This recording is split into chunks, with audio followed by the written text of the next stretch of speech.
স্বাগতম লেসবিয়ান প্রেমের অন্যরূপ ইউটিউব চ্যানেলে। ভালোবাসার এমন সব গল্প যা ছুঁয়ে যাবে আপনার মন। লাইক, কমেন্ট ও সাবস্ক্রাইব করতেও কিন্তু ভুলবেন না। চলুন শুরু করি আজকের গল্প। গল্পের নাম অন্তহীন, লেখিকার নাম রায়, কণ্ঠে পিবি। পার্ট 6। মৌ আগে থেকে গাড়িতে উঠে বসেছিল, তাই রায়ও গিয়ে গাড়ির দরজাটা খুলে পিছনের সিটে বসলো। তাই দেখে মৌ বলে উঠল, সামনের সিটে জায়গা আছে, সামনে এসে বসুন।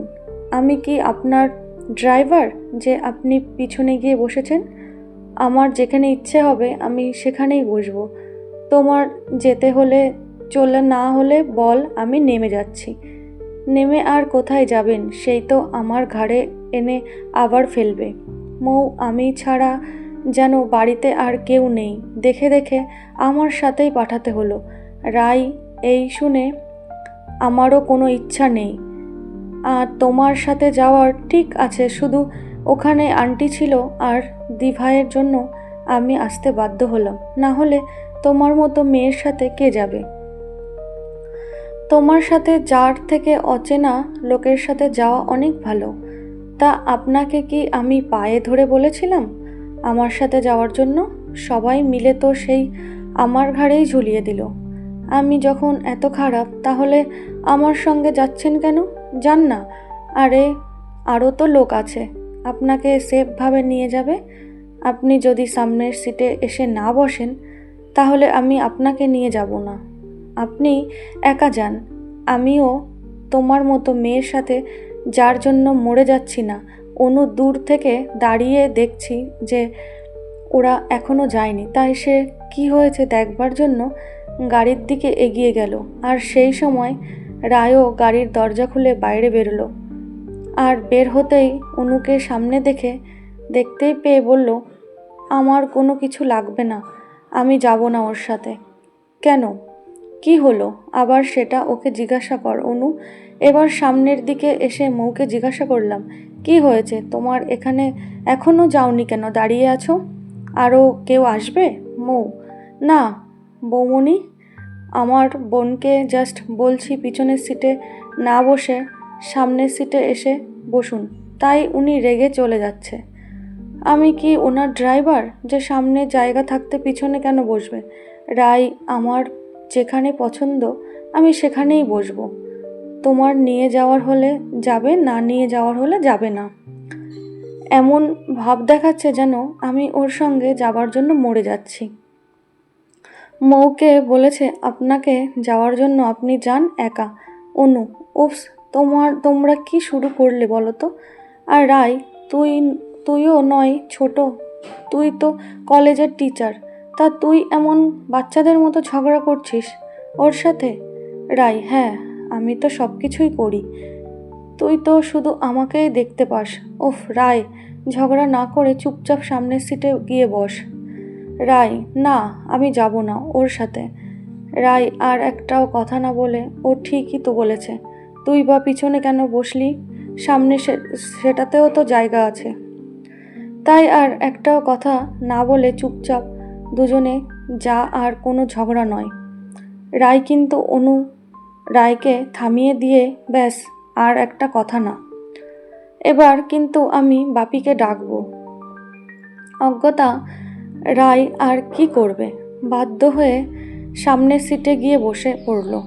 মৌ অবশ্য মজা পাচ্ছিল, কারণ এবার সত্যি সত্যি ও ইচ্ছা করে এগুলো করছিল রায়কে বিরক্ত করার জন্য। কারণ মৌয়ের আগে থেকেই মনে হয়েছিল যে রায় পিছনের সিটেই বসবে, তাই ইচ্ছা করে রায়কে রাগাচ্ছিল। তারপর ওরা গাড়ি নিয়ে বেরিয়ে যেতে অনু একটা দীর্ঘশ্বাস ফেলে বলল, এদের যে কি হবে ভগবান জানেন, বলে বাড়ির ভেতরে চলে গেল। অন্যদিকে গাড়ির ভেতরেই মৌ ইচ্ছা করে জোরে গান ছেড়ে দিয়েছে। এতে করে রাই মৌয়ের উপর রেগে যাচ্ছে, কিন্তু কিছু বলতেও পারছে না। মৌ যে লক্ষ্য করেনি তা নয়, যে বেশ ভালোই বুঝতে পারছে যে রাই রেগে যাচ্ছে, তাই সে কিছুটা দূর যাওয়ার পরই সাউন্ডটা স্লো করে দেয়। রাই এই দিকেই মুখে কিছু না বলেই না বললে কি হবে, মনে মনে বলেই চলেছে এই অসভ্য মেয়েটা ইচ্ছা করে এগুলো করছে। আমি খুব ভালোভাবেই বুঝতে পারছি। তারপর ময়ের দিকে তাকিয়ে জিজ্ঞাসা করলে যে আচ্ছা ম্যাম, আপনি কি মনে মনে আমাকে গালি দিচ্ছেন? রায় মুখে কিছু বলল না, কিন্তু সে যেমনভাবে ময়ের দিকে তাকালো, মৌ আর কোনো কথা না বলে অজ্ঞতা গাড়ি চালাবার দিকেই মনোনিবেশ করলো। তার কিছুক্ষণ পর মৌ গাড়িটা একটা জায়গায় দাঁড় করালো আর রায়কে বলল, ম্যাম আপনি গাড়িতে বসুন, আমি এখান থেকে কিছু জিনিস নিয়ে আসছি। রায়, আমরা কি চলে এসেছি না আরেকটু বাকি আছে? কিন্তু মম যেটা নেবার কথা বলেছে সেটা এখানে আছে, তাই ওকে কতক্ষণ লাগবে? কেন ভয় পাচ্ছেন? কেন ভয় পাবো? কেন কতক্ষণ লাগবে তাই জিজ্ঞাসা করলাম। আমি বেশিক্ষণ বসে থাকতে পারবো না, তাড়াতাড়ি আসবো। Okay ma'am. মৌ আর কোনো কথা না বলে গাড়ি থেকে বেরিয়ে হালকা হেসে সামনের দিকে চলে গেল। কিছুক্ষণ বসে থাকার পর আর ভালো লাগছে না বসে থাকতে, তাই রায় এবার বাড়ি থেকে বার হলো আর আশপাশটা দেখতে লাগলো। হঠাৎ সামনের দিকে চোখ পড়তেই দেখলো মৌ হাতে করে কিছু নিয়ে আসছে। সেই সময় একটা মেয়ে মৌকে পিছন থেকে ডাক দিল। সেটা দেখবার জন্য মৌ পিছন ফিরে তাকাতেই দেখলো যে একটা মেয়ে ছুটে আসছে তার দিকে। জিজ্ঞাসা করলো, কেমন আছো দিদি? কবে এসছো? এখানে ভালো আছি। আমি তো ঠিক চিনতে পারলাম না। আরে দিদি, আগের বারে তুমি এসে আমাকে স্কুলে ভর্তি হওয়ার জন্য ফিস দিয়ে গেলে, মনে নেই? ও আচ্ছা, হ্যাঁ মনে পড়েছে। কেমন চলছে? খুব ভালো করে পড়াশোনা করছো তো? হ্যাঁ দিদি, আমি মাধ্যমিকে ফার্স্ট হয়েছি। বাহ, এ তো খুব ভালো কথা। এখন আর তোমার বাবা কিছু বলে না তো? না দিদি, আর কিছু বলো না। ঠিক আছে, কোনো অসুবিধা হলে আমাকে ফোন করবে। আর এখন কোনো সাহায্য করতে পারি আমি? এবার মেয়েটির মা আগে এসে মৌকে বলল, তোমার জন্য আমার মেয়েটা স্কুলে যেতে পারলো। তুমি ওকে অনেক সাহায্য করেছো, আমাদেরও অনেক সাহায্য করেছো।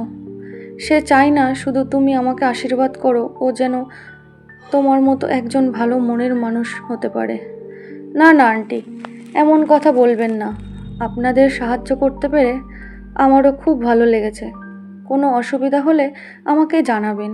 আচ্ছা, আমি তাহলে এখন আসি, বাড়িতে অনেক কাজ আছে।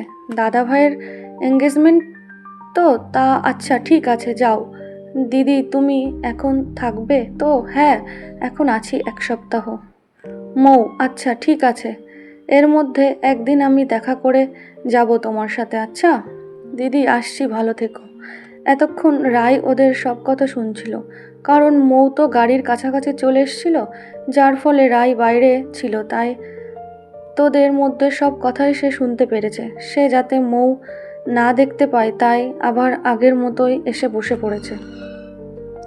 গাড়িতে বসে সে ভাবছিল যে এর আগে ও একদিন কলেজের প্রিন্সিপাল ম্যামের কাছে থেকে সে শুনেছিল মৌ কলেজে ওর যারা টাকার অভাবে পড়তে পারে না তাদের সবাইকে সাহায্য করে। কিন্তু আবার সেই মৌয়ের ওর সাথে করা ব্যবহারের কথা মাথায় আসতেই সেই একই চিন্তা ধারা জন্ম নিল।